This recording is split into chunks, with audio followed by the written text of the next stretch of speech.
welcome back to this week's pod from the garden. Yay! We're making the most of the last bit of summer sun. We are. Good time of year, September, sunny. This but is my warm. fave time. Yeah, I like enjoy it the most. most. I think. Yeah, starting to get cozy, but you still have the sun, Yeah. so it's not like miserable dark nights or anything yet. So yeah, I'm looking forward to it, and loving the new set. It works. It I love works. it. I'm loving the comfy. Yeah.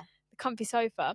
But we're going to do what we promised. We're going to bring you part 2 of the birthing stories, which is everything kind of post-birth, like with our bodies, what happened with our babies. We've got a few stories to share, like we say, share our experiences, and hopefully that helps anyone out there watching. Yeah. If you think labour's bad, wait till you actually get the baby. Doesn't stop there. No, there's a few things, like I say, that we went through post birth with our kids, which is a bit unusual, not the norm. So it's good to share these things.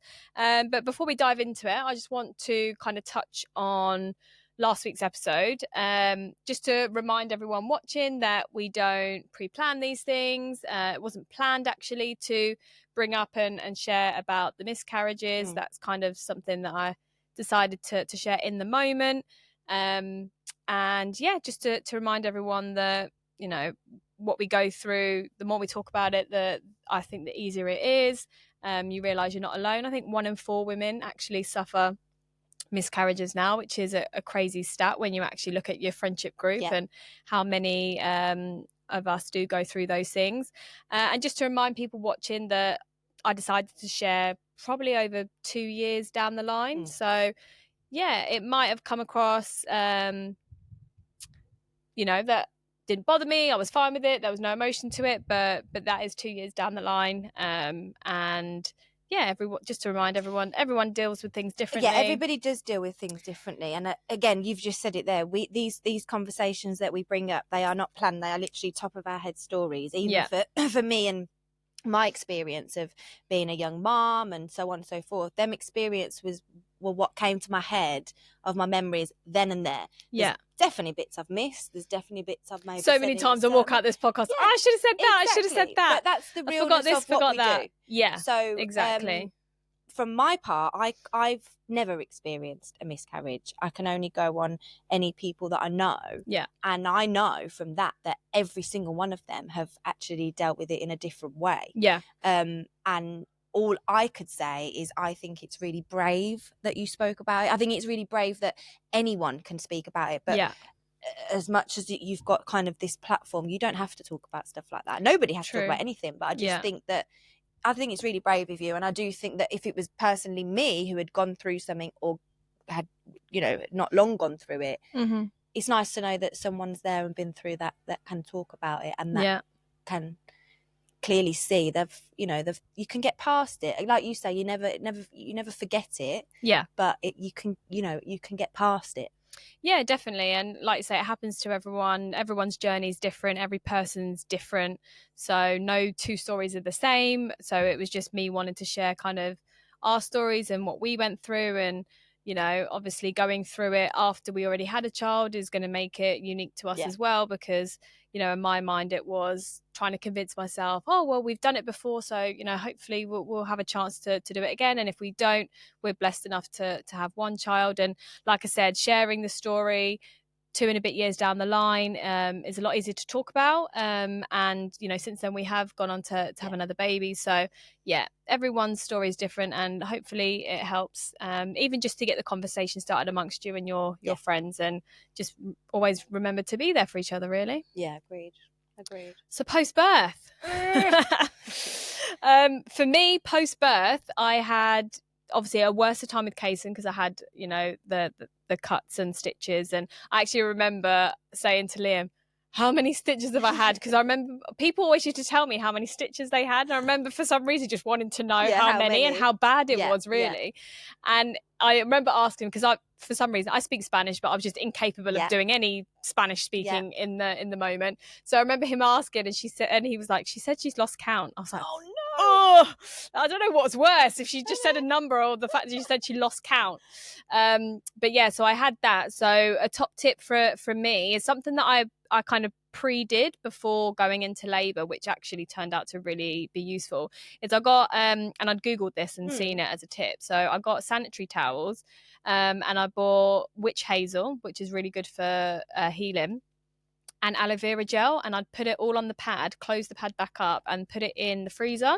So I had ice cold pads with all like good healing stuff in, which was great, post birth to I've never help. heard of that. Yeah, I don't even remember how I come across it. But yeah, that's genius. That really helped. The relief was because also amazing. You had in the room. I know you mentioned last time, but I know it because another friend had it.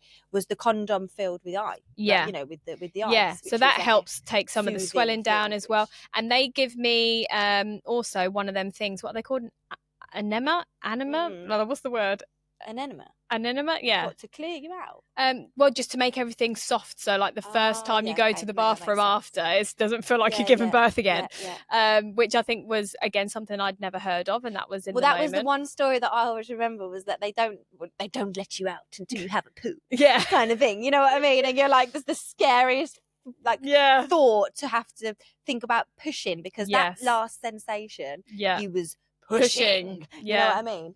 And everything just feels like, it's probably the smallest one you've ever done, and it's like just feels enormous. But yeah, that helped in the moment. So those things definitely recommend. And I also bought one of these little squirty bottles where you fill it up with warm water, and like after you've gone for a wee or whatever, you can just squirt yourself with like warm water rather than have to like wipe yourself, because you don't want to wipe there after going to the bathroom. Which that was, I think I did that with Hayden actually. A squirty bottle, which was again much nicer than having to wipe. These new little tips and tricks that make sense. But I'm trying to think now with my stitches with Mason. I think they told me not to get them wet, yet some people were telling me you should have salt baths. So I think there was so many different things that were being There's always told conflicting information. But I didn't do anything, I'm not going to lie. I'm not going to lie. The only thing I did remember was nipple cream. I remember buying that when I was pregnant, thinking, why do I need that? You know what I mean? Like, why on earth would I need anything like that? But then it was like my best friend.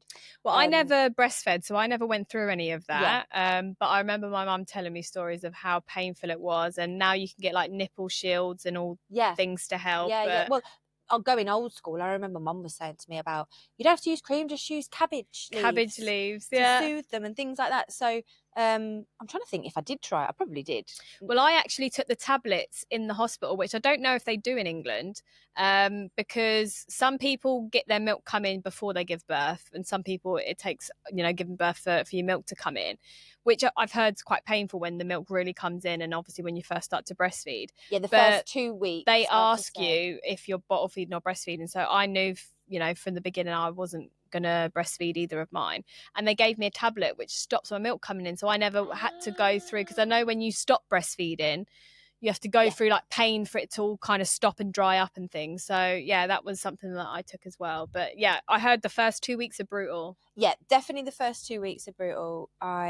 Even just lifting your arm sometimes was like, like the pain, honestly. But I have to admit, I think it helped. I don't know if it's my age or what, because I genuinely felt like my everything got harder. So, it didn't get easier. Even the labours didn't get easier. I felt nothing got easier, even after my body felt harder. Yeah. But the breastfeeding thing was that I knew from after Mason was that it's just 2 weeks, Charlotte. After them 2 weeks, it gets easier and you enjoy and you don't want to stop, But it was just getting them through them first 2 weeks. Because I think if I'd probably done it, I don't know. I say it's my age. I always say it is, but like you say, I think you're just a bit naive and you just get on with things sometimes, and especially being young, you're probably thinking, oh, my parents know best, the doctors know best, I'm just going to do what I'm told. Whereas when you're a bit older, I think you question it a little bit. But I know also people who, they want, like you said, they want to breastfeed, but they can't. There's some things that just stop it, whether that's, and like you say, mentioned before, like the milk flow and things. Yeah. And also because they do get so sore, some get that sore that they get infected, and you can't feed a baby on that. Mastitis and things. Yeah, I've known friends that have had to get stitches and really suffered. So yeah, there's so much that goes into it. I kind of in that respect of the for me and my body, I was fine. Like in that way, you know, I didn't really do much, but that was the I remember, I think it was with one of them, Morgan or Lexi, you might actually, when you go to the midwife and they check you down there that you're all okay and the stitches are okay and everything. I remember me checking my, what they called? Pelvic floor. Then that, and I remember saying, on one of them, and she was like, okay, and do it again? I was like, I am. I am. Shit. Please tell me I am. Nothing down there. This is it. My life is over. And it really scared me. It was something that my mum had drilled into me when I was pregnant with Mason. Do pelvic. Yeah. So when whatever child it was, it felt to me like she was saying that I had none. But obviously she was just testing them. Yeah. From then I was like, right, that is it. I have to be on this, because I have to say that did scare me. But otherwise everything, I think, was just kind of. I was better with Kaysen at remembering to do it, because I think I was driving a lot with work, so I was always telling myself in between meetings driving, right, do pelvic floor while you're driving. So I did a lot more pelvic floor work with Kaysen, and obviously that showed, because I, for at least a week, 2 weeks after I had Hayden, I couldn't that do squeeze. That's the squeeze, isn't it? Squeeze. But yeah, touch wood, you know, apart from those kind of things, everything was good. But yeah, we've got a few random stories with the boys. Yeah, I was going to say mine were more, the issues came more with the babies rather than actually me. Going back as well, just a quick one, when I was pregnant, I used bio oil to help with my stretch marks.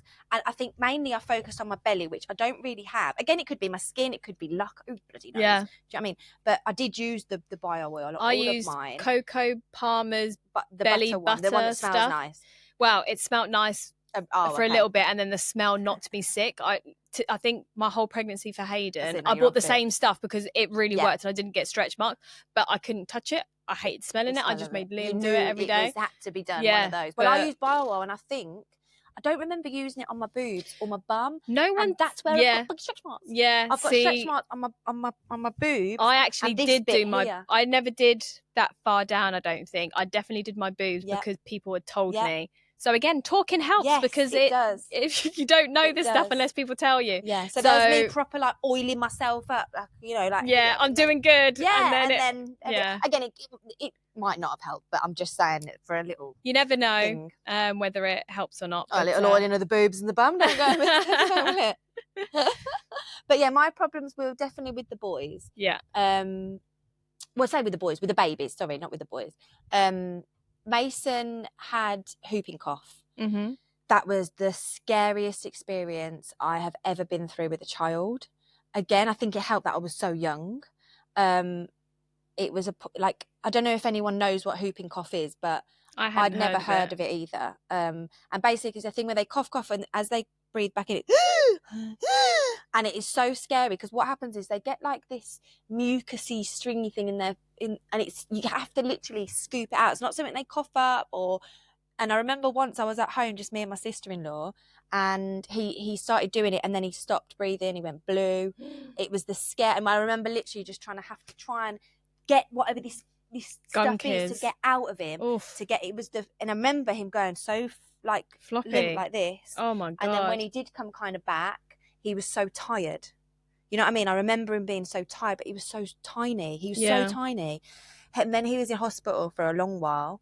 And that was another experience that I'd never gone through or seen or heard of either.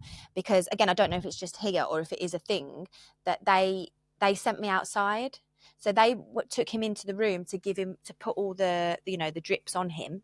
But they sent me out. Why they put it in? Because of that experience, obviously. You know what I mean? They've got to do what they've got to do, haven't they, in a way? And I suppose the parent being there and looking over, and it's not good. It's not good. And it makes sense, I suppose, then. But back then I thought that was like the worst thing you could have ever done to me. I'm literally standing outside doing it. All I can hear is my baby screaming. Yeah. You know, and then you go in and he's got all this stuff on him and he's all to the machines. But I have to say the care was amazing. And from then it was like a whole family thing, obviously, everyone getting involved. So that was Mason. Morgan was fine, really, to be honest. It was more later on in life he had issues with his skin, and it wasn't just normal. Like when I was a kid, I suffered from eczema, you know, like here and here, and I'd be smothered in E45 and that kind of thing. And his was just a little bit more than that. Yeah. And he had to go for big but I felt like no one was listening to me. But in the end, he did. He got big biopsies and he got the diagnosis. And now, I don't know if it's just that he got treated or that he's outgrown it, because skin conditions can be like that. Either one, yeah. Yeah, he was all right. And then Lexi was another experience I'd never heard or seen before. She had something called clicky hip. No, that's not the medical term for it. Clicky hip. But I'm just going to call it that, clicky hip. That's what most older generation who I'd said it to was like, oh, yeah, they knew what it was. Yeah. And basically, I'd never seen or heard of that. It was something, again, it was not that long ago, but I'm not going to be clear on exactly the medical term, but it was something to do with the angle of the hip anyway. And basically, it would mean that as she grew up, she would be walking like this. So her feet were coming in like this. Okay. So it was to prevent that from happening. So what she had to have done is she had to wear a harness all day. I need to turn like this because of what I'm wearing, actually. And her legs were like this, like little frogs. Yeah, and like forced this. And stuck in that position. Literally like that all day. And she was so young, she didn't have a clue.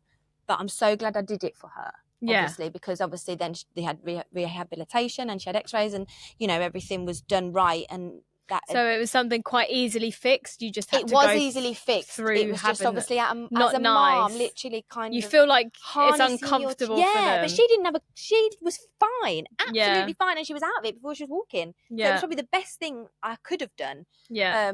In even them detecting it, you know, it was great. Yeah. But they were experiences that I'd never heard of, even from other. You know, you get chicken pox and you do, you know, all these kind of things, but I'd never heard of that with them, either three of them.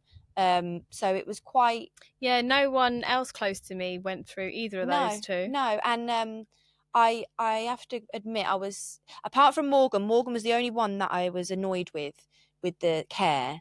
I did request to change his dermatologist to a different area, and that's something that I would actually say as well as a parent. You know your child more than anyone, and if you don't agree with something, you push it. Do you know what I mean? Because that's how I felt for your child. Morgan. Yeah. I really felt that with Morgan, and I'm really glad I did push it, and I did get him changed to a different specialist. And we did have to travel a bit longer, but you know, we're entitled to that. We should be entitled to a specialist that cares about their job. You know, not just that's how I felt. Anyway. Yeah. So that was my experience of the post. Again, more the trouble came with the babies rather than my body.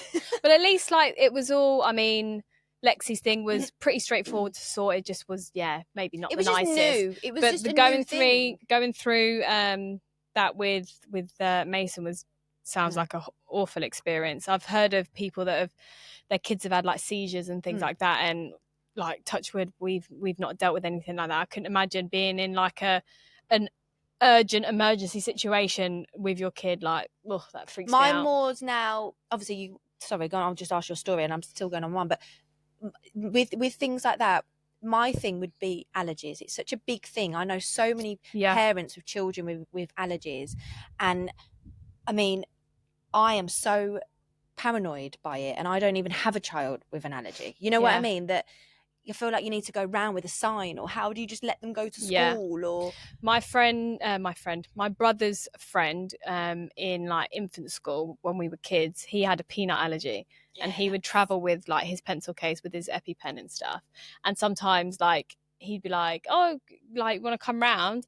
And he'd get to the car and like, you know, typical car trash crumbs, you know, in the back seat. And we'd have to put, because he'd be so worried, we'd have to put like towels on the chair just in case there might have been a peanut crumb or crisp crumbs in the car or whatever, because he was so worried, understandably worried. Yeah. Well, Morgan's friend has a peanut allergy. And they are so relaxed by it that freaks me out even more. So the first time he came, he didn't even have a pen. Oh God! And then travel with your pen, please. Yeah, like, and it was just so like, it's okay. And I was just like, no, it's not okay. And I'm checking everything in my house because of that experience. Severe. I don't do it. It is, yeah. But I take everything to the severity. But So what happened with me? So touch wood, Hayden, all good so far. All pretty straightforward. No kind of concerns, although for the first 6-7 months of his checkups they kept checking his head because he was starting to get a flat bit on one side of his head. Is that because of staying on one side? Yeah, it's preferring to sleep. And even though I was good at alternating it in the day, obviously they have the way that they sleep at night. So yeah, they just monitored it, and they did say to me at one or the last couple of appointments, like, it doesn't seem to be getting better. We might have to send you for physio, and I was expecting him to maybe wear a helmet, because I'd seen a girl that I know's kid wearing a helmet, and I think it's for that reason. But touch wood, it was actually all right. My things were with Kaysen. So with Kaysen, we obviously we're in the hospital for 3 days. They check the babies every day. They sent us home. And then you go back, I think 2 days later, and they check the babies again. So we went, didn't expect anything, and then they said, we're keeping him in, because he had jaundice. I thought he was quite yellow, but I just thought, he's got a bit of his dad in him. He's going to have nice skin. It was like proper tan little baby, but no, it wasn't. He was yellow because he was jaundice. And he's actually quite a yellow-skinned kid now, to be fair. We always joke that he's a Simpson. Yeah. But no, they kept... he has got that tone, he has. So they kept him in, and... they put him under like a UV light. It looked like he was having like a sunbed. It was proper like purple fluorescent UV lights. Yeah, in a little plastic crib.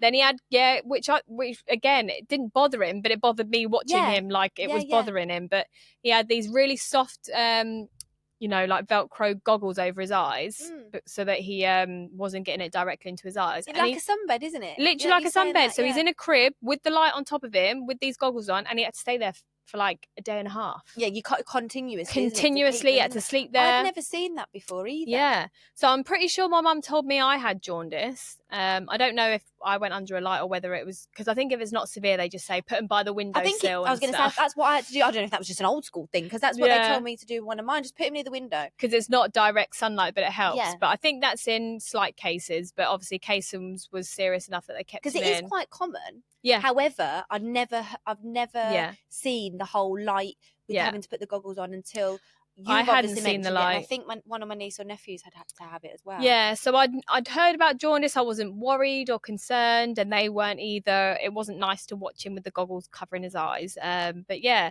although having said that, this must have been like day 5, day 6. So I went into the hospital. I stayed there. They gave me like almost like the same room that you're in when you give birth. You have the bed and the baby's next to you. And then like Liam went off to work or whatever. So I was on my own most of the day. I think my mum popped up in the afternoon. I cried all day.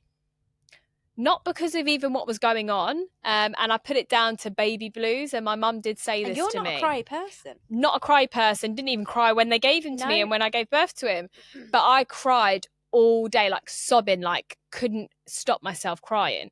But I remember my mum telling me, and she told me so many times while I was pregnant, so I definitely didn't forget, that around day 5, like you can sometimes be really emotional.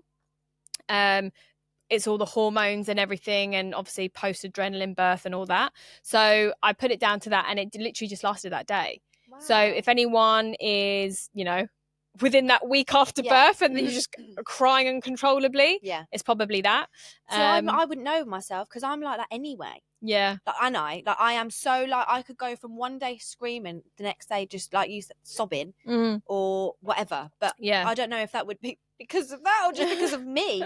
I do remember when I'd had Lexi, our birthdays are quite close together. Excuse me. And Mitch had booked us to go out. My favourite restaurant, we're going here, Came to go in. And I was like, cancel it. I was just like, cancel the table. And I don't think he knew what to do. I don't know if he actually thought, do I cancel it? Yeah. Do I push her and encourage her or not? Or do I just do what I'm told? And so it was, I think everyone was just, the boys anyway, were obviously just kind of lingering downstairs ready to go. And then I remember him coming, and I was trying, okay, I'll tell you the reason why. I haven't explained why. The reason why was I couldn't find anything to wear. Okay? Couldn't find anything to wear. I obviously felt crap. I was because you would have been about coming up to 2 weeks. Yeah, I was breastfeeding. I felt like I couldn't find anything to wear. We're in the heat of the summer. Yeah, it's busy. Yeah, and I just felt hot and sweaty. I felt I'm not going to feed my baby. There's nothing that's going to be comfortable that I could wear or nice enough. It's my birthday. Everyone's going to be looking at me, and I'm going to look like shit. And then and I'm just like that anyway. Just cancel it. I don't want to go. Forget it. I'll stay at home. I'm happy. Fine. Don't worry about it. And then they're all kind of standing here like this. And then I remember Mitch coming up. I go, babe, cancel the table. And then I remember hearing him on the phone like, yeah, mate, just cancel the table. I'm really, really sorry. We just sat there at home all night in silence. Yeah, sometimes there's just no coming back. Sometimes you can encourage, and it's nice to be pushed a little bit if you're a little bit on the fence. But yeah, when you're just done, like, yeah. But no, and then, so that was his first little thing he went through. But I remember at the hospital, and I don't even know what, he was my first child, obviously not seen babies' willies before. And I remember when I was changing his nappy, I was like, is this right? And I remember questioning it. And when they went into the doctors, I don't know if it was before they discharged us or on the days where we went back in and I mentioned it, they literally looked over and they went, oh, we'll refer you to a specialist. And I thought, okay, see, I didn't know whether to take that as something is wrong or they're just doing their job and double checking. It's hard, isn't it? Because when they seem so relaxed, you're like, okay, so you're relaxed, so I should be relaxed. No, but should I be relaxed? But I've been referred to a specialist, so why you've not told me. Yeah, exactly. Yeah. And it was in Alicante, the children's hospital in Alicante. Yeah. So, and again, something that I'd never heard of. So we went there, and straight away she barely even touched it, and was like, yeah. So basically, it's this is whatever the term is. I have no idea, but his pee hole wasn't in the right place. So normally it's at the end. His was like halfway down. And the skin had formed like 3/4 of the way round. And so it didn't go all the way round. It went round and then behind the pee hole. So that's why it looked a little bit like, is there something not quite right there? So basically, yes. But it didn't hurt him. It didn't hurt him. As you could see. No, it's more cosmetic than anything. So we could have potentially left him. I don't think it would have caused. Oh no, there would have been one thing. So basically, there was 3 things she was like, we have to correct. Okay. We have to move the wee hole to the end because he's not going to be able to stand up and wee, and it's I guess nothing bad, but it helps. We're going to have to circumcise him because the skin is obviously 3/4 of the way around. It's not in the right place. And as we move the hole, I guess they're going to have to circumcise him. And then because of one of those things, or maybe a combination, it's curved. So she said he will have problems when he gets older, getting an erection and things like that, because it's like pulling it down. So they were the 3 things that they were going to correct. So never heard of anyone having gone through that. And then we obviously did Googling and stuff like that. And I think it's like 15% or 20% of men have that. There you go. So they put his name down. So as a baby, I signed his name on the wait list. And then I'm sure he had his first surgery around one and a bit. He was really small, which wasn't nice because they put him under. They do this surgery and they take him off in the bed, so you don't see any of that, which is good in a way. I wouldn't want to be there either, to be fair. But then just kind of stood in the waiting room like, what are we doing? He's like going through a massive surgery.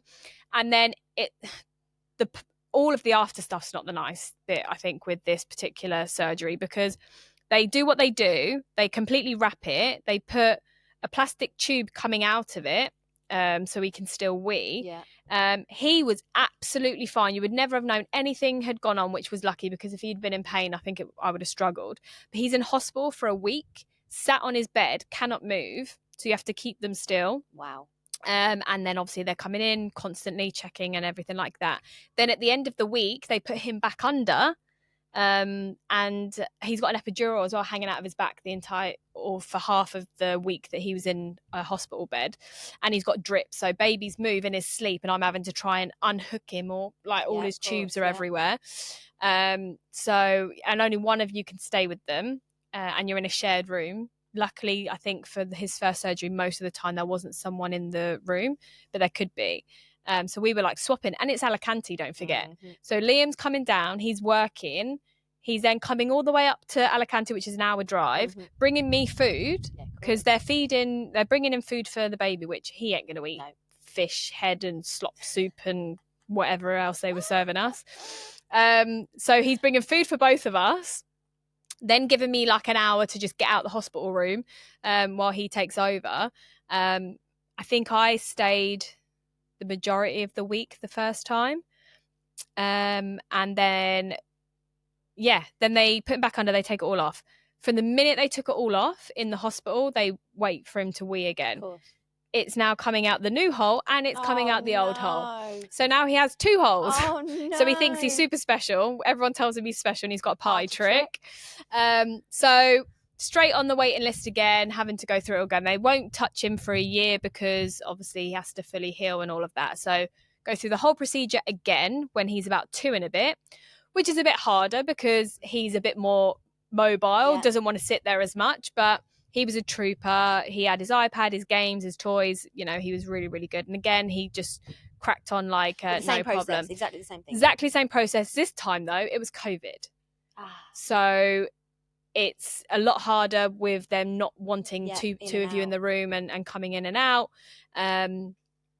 So, yeah, I slept there for most of it. I think Liam came and slept for 1 or 2 nights. Typical that we had the room pretty much empty on the nights that I stayed. Liam comes and takes over for 1 night. Someone else is in the bed next to him, and the dad snored like an earthquake. He sent me a video of it sounds like an earthquake, honestly. So Liam didn't sleep the entire time, and then I went back and took over. But, yeah, it's just long because you're there for a whole week. Again, all the tubes, the epidural and everything, and he has to go back under, which isn't nice. And the same thing happened again. So this second time round, they didn't have to correct the curve. They didn't have to circumcise him. They just had to try and close up the old hole. But it's something that they did explain. It's all in how your body heals. It's not necessarily anything's gone wrong, but your body just does what it does. So, same thing happened again. It came out of both holes. So they're blaming Kaysen. So, rather annoying because we've gone through it twice now. And you have to wait again. So I put it off for a couple of years after that point. I did call the hospital a few times, could never get through, so just kind of put it to the back of my mind for a while. Then I think on one of Kaysen's like age 6 injections, I mentioned it to the doctor, like, it's happened again. I've tried calling the hospital. I can't get through. I don't really know what to do at this point. So soon after that, she managed to get them to call me. I went and signed stuff to put him back on the waiting list. We were around this kind of same sort of time frame, about 8 months or so after I signed. So I'm kind of expecting them to call at any point. I see, yeah. But I did, when I signed the papers, I went and met the surgeon again. This was a different surgeon this time. And she was explaining, and I was like, well, this is the 3rd time. Like, I'm concerned about scar tissue, and is it going to affect him? And, you know, he's a lot older now. He knows what's technically is going to happen. It's, you know, it's not going to be nice, and being in the hospital for a week. And she said, no, not for my surgeries. You only stay in for 1 day. You can then recuperate at home. So that's a different start. Different completely. In one way, I'm like, oh, thank God. And we've got 2 kids this time. So it's like we're going to be juggling Hayden too. So in one respect, I'm like, oh, thank God. In another respect, I'm like, to go home after a day. So yeah, we'll see. We'll see what happens with that. But yeah, happens to a lot of boys actually, and sometimes the wee hole can be all the way at the bottom, whereas Kaysen's was a little bit like 3/4 of the way up, so it's not a million miles away, but it squirts in opposite direction, so he can't stand up and wee. Oh, bless him. But he's happy. He's fine. Exactly. He likes shouting out, asking when it's going to be fixed, doesn't he? We were having this conversation the other day at a restaurant. And he's like, when is my willy going to be fixed? Bless him. So, the innocence. Yeah. But you know what? Just talking about that with the stories of, you know, our experiences, what we had to do. None of our children were severely sick. And I could only imagine how it is to go through something with a child and make decisions. Yeah. You know. I'm complaining about a week in hospital. Some people have to be there for months and years and multiple times. You don't have an exit date, do you? The point is when your child's better, you exit, you know? So, and the only thing I could, for me, again, it wasn't anything severe. I think the most severe was Mason, was that I couldn't have got through it without my family and my friends. You know, I know it's the 2 of you tag teaming because obviously that's your family, isn't it? Yeah. But everyone around you, you know, I think even just sometimes the little text of, are you all right? Yeah. Do you need anything? It's just, you need your people. Yeah. And take it. Take it as well. There's nothing wrong with taking help. No. You know, even someone has the baby for a couple of hours so you can go and sleep, or I don't know, someone wants to come, your mum wants to come around to do washing, let her do it. It's fine, you know, it's take help. That Absolutely. would be my biggest thing. So I think I try to do it all as well sometimes, and you don't need to. Yeah, no, I'm bad for that. I don't ask for help when I need it, let alone take it when it's offered. So yeah, definitely reach out to your people. It takes a village. It does. So yeah, lean on your people, because, you know, just as you would offer help to them, they're doing the same thing for you, and they want to. So yeah, definitely. But yeah, that's kind of the stories of what happened with the babies. But my next question is, when do you know you're done? Because you wanted 4 kids and always wanted 4 kids. Oh God, when do you So know you're done? I think that's a big topic, because hopefully you and your partner decide that you're finished together, but then there's also couples where one side wants more and the other don't. Or some labours are that bad that the mum's like, no way am I going through that again. There's exactly. Or exactly, you maybe plan to have more kids and then decide not to. So we've kind of always said 2. Never had any future visions of me having more than 2 children. Didn't mind if they were boys, girls, whatever. Ideally 1 of each, but got 2 boys. I would never want to try for a third just to try and have a girl. It was never really for me. Although when I gave birth to Hayden, quite soon after, I just had a feeling like he wasn't my last. Yeah, you said that. Which so surprised me. Yeah, surprised me. Like I said, I love being pregnant. I actually quite like giving birth, weirdly.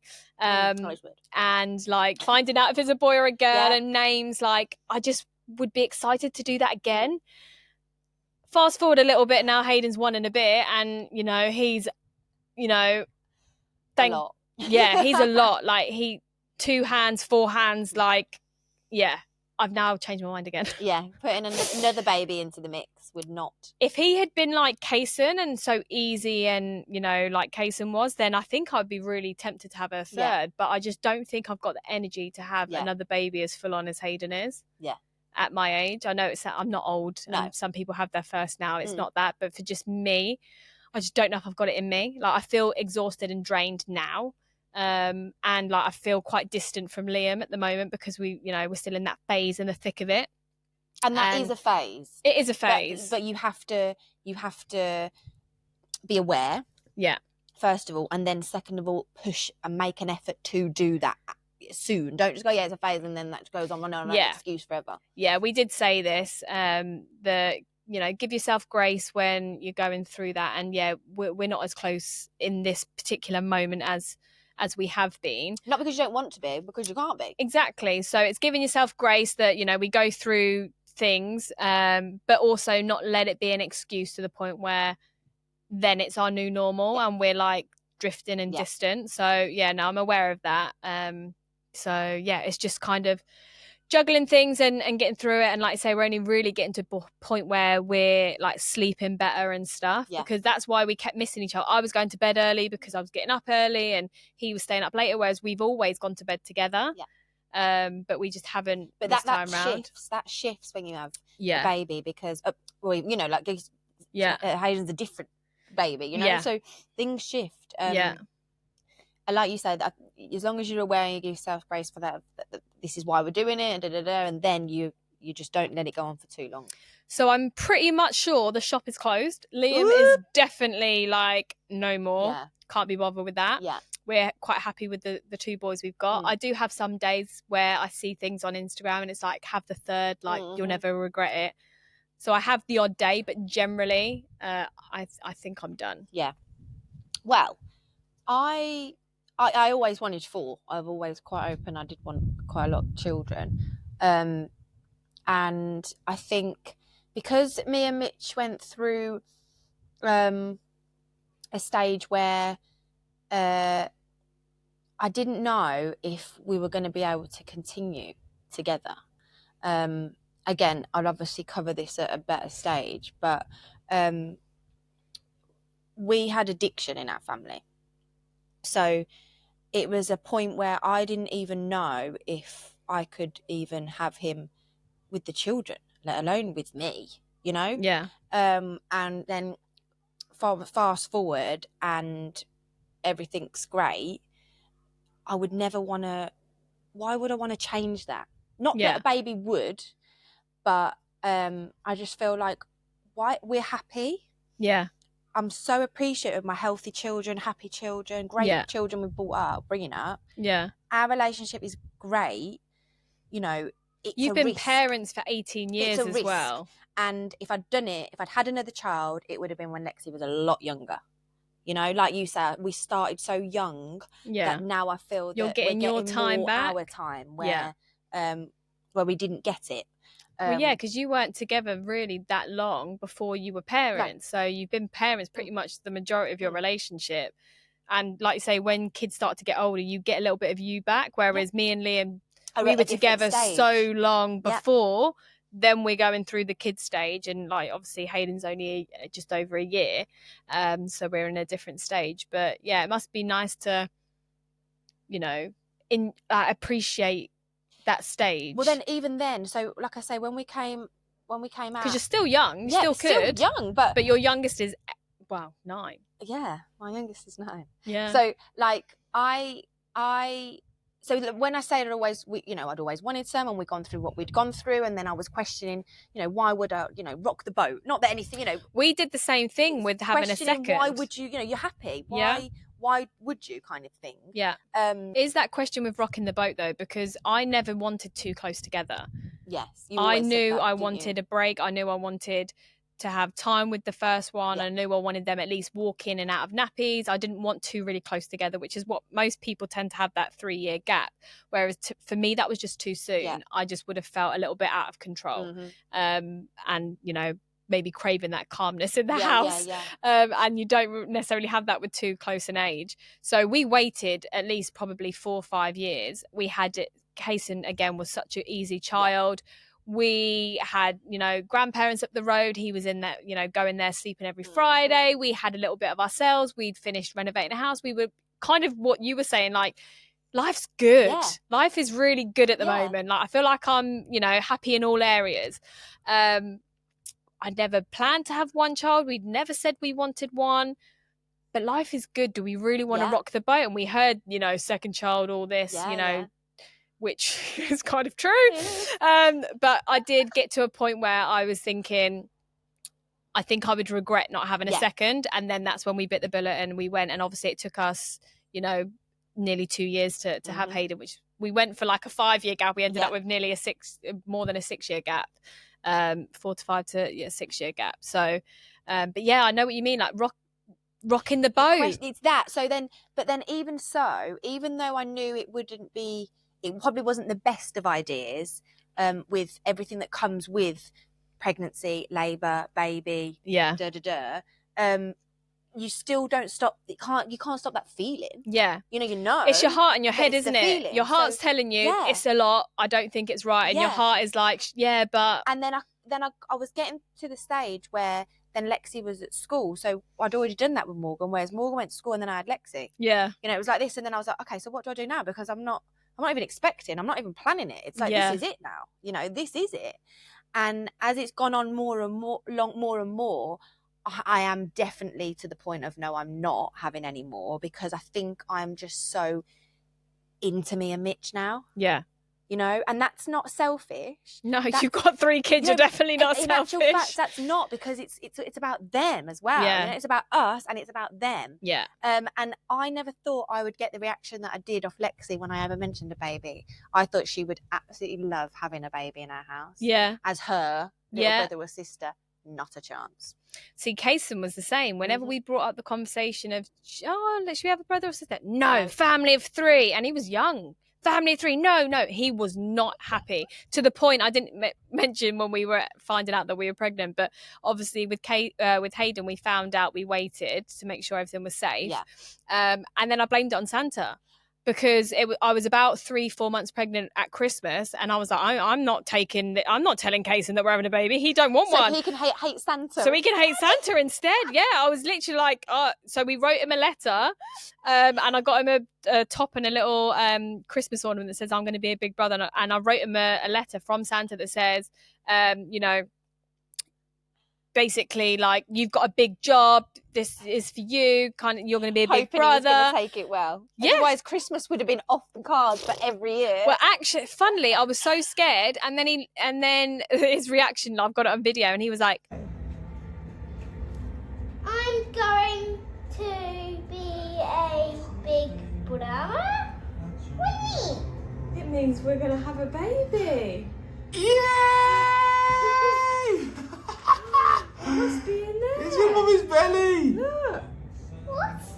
I've got a big belly. Does that really do that? Yeah, for us. Is that good? And then from the minute he found out, he was so happy and excited. But I was dreading. Nervous. I was dreading him how finding out, because he was like, just showed before. all the traits of, I want to be an only child. Yeah. And I'm not going to love my. Don't you dare. Yeah. So then I think I'd made a decision in my head before I'd kind of accepted it. Mhm. Does that make sense? So I'd made that decision. You just took It's like your I made heart the decision. time to It get was round. kind of, you know. And Mitch was on board. Yeah, Mitch. I say Mitch. I think Mitch just knew. Yeah. It was one of those things of, well, yeah, you know. Yeah. I have to say, I did go through a stage when I actually remember I was literally sitting at my kitchen in the dining room, and Mitch was in the kitchen. I was like, babe. He was like, yeah. I was like, I think I want another baby. And he was like, you think or you do? Like, that's you think or you do kind of thing. And I was like, I think I do. And that was just a very, very strange stage of that, knowing that what's right, and again feeling of what I think I want. Yeah. You know, and in a way, I'm glad I got through that. Yeah. Because I think if we'd tried and had another one now, it would have put A lot of pressure. because that's just that's what happens. It's normal. Of course it is. Yeah. But we've been through that, and now our children are getting to an age where you enjoy them in a different way as they get older. Different stages bring you different. Definitely. So like, now, happiness. like I say, I'm now at the stage where I'm feeling it. We're both together here. Yeah. You know, for me and my You're on the same personal page. thing.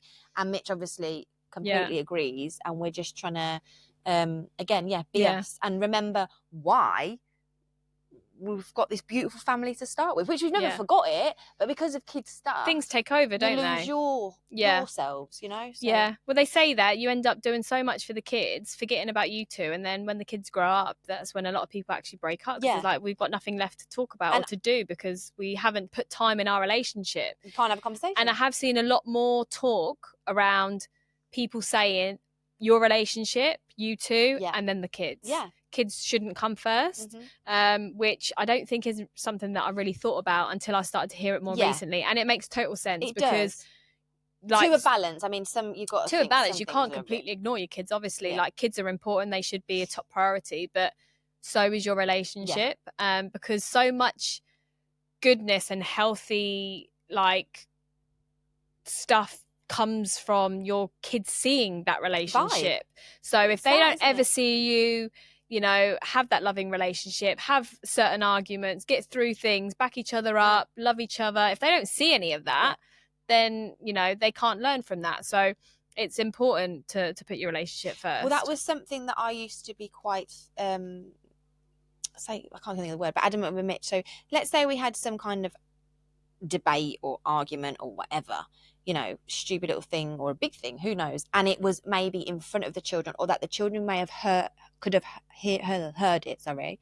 I always would want, let's say if I would say I would need to apologise, he would need to apologise, whatever the reason, and we would need just to see them say sorry and make up as well. Yeah. Does that make sense? Not just that they've heard some kind of commotion or something. You know, it's not sorry, but you don't plan to happen in front of children. Sometimes things get said, and that's just how it happens, you know?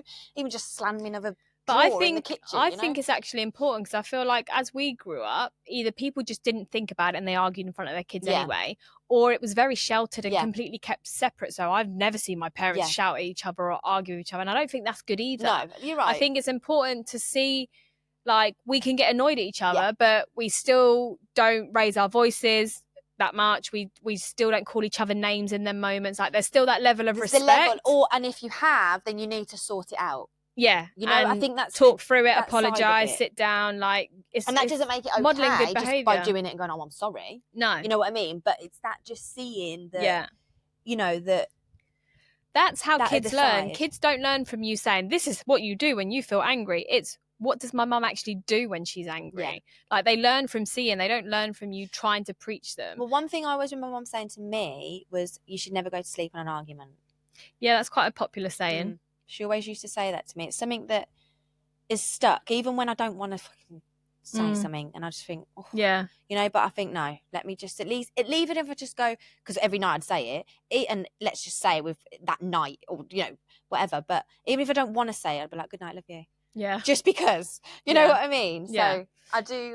No, I think it's important to show your kids that side of things as well, because they have to see it. You know, they are only going to know how to deal with their emotions by seeing how you model that. And none of us are perfect, and sometimes we do have to apologize, or I overreacted, or I shouldn't have took that so personally, or whatever. But saying those things in front of the kids, that's what's really important. And apologizing to the kids if, like you say, you've lost it with them or raised your voice, you know, as and when it's needed, obviously. But going with that decision, I think that it was more of not like a split decision kind of like this is it was more of like a gradual of what's best for us actually. You know what I mean? Because we're happy, we've got everything, why would we, you know? Same, every now and then I have that little, you know, seed of doubt, but generally I feel like we're very lucky to have what we have. And so yours are still very, I feel like now my doubt now it's definitely gone. It was still in there here and there, you know. Sometimes I would like, you know, we are quite lucky. You can have kids, you know, at all different ages now. There's, you know, people are having kids a lot later, but I feel like I'll see how the next, I'm pretty sure I'm done. But yeah, if I don't completely change my mind in the next year or two, then I don't want a big gap now at this age. If it's going to happen, it's going to happen sooner rather than later. But no, I'm pretty sure I'm done. And like I say, each of those days are just a little wobble, I have to tell myself. I don't think we sat down and had a conversation of like, I don't know. Not that we had a conversation about having children, to be honest. We're only going to have children about not having children. Well, that's it, exactly. You only planned one of yours. But I think we're lucky as well that the blokes are quite, you know, even when I was saying to Liam, like, should we have a second? He was like, I'm quite happy if we just have Kaysen. But if you want to have another one, then I'm happy to have another one as well. I don't think the conversation would go the same if I turned around now and said I want to have a third. I'm pretty sure he'd probably try and talk me out of it. But yeah, I haven't actually been in a situation where me and Liam are on completely different pages, which I know that people find themselves in that position, and that must be tough. But I guess you just have to talk through it and really try to find a middle ground. And then if you can't, then it's the question of, you know, is this relationship, you got to try and make the decision together. But no, so that's births, after births, and all the weird and wonderful things that we find in motherhood. So it's a fraction, actually, isn't it? Really? Again, like I say, probably forgot loads, but they're the main things that stick out. So thanks for joining us again for another week. We appreciate it. We hit 100 subscribers. Yay! So we've made the 100 mark. So yeah, just appreciation again for you guys for always joining and supporting us. We love you guys. And listen out, because the event is coming soon. It is. We are coming up to the end of September. It's definitely happening in October. Next month, people. Yeah, next month. We'll bring you more details in the next week. Yeah, you have been warned. Tune in. Bye. Bye.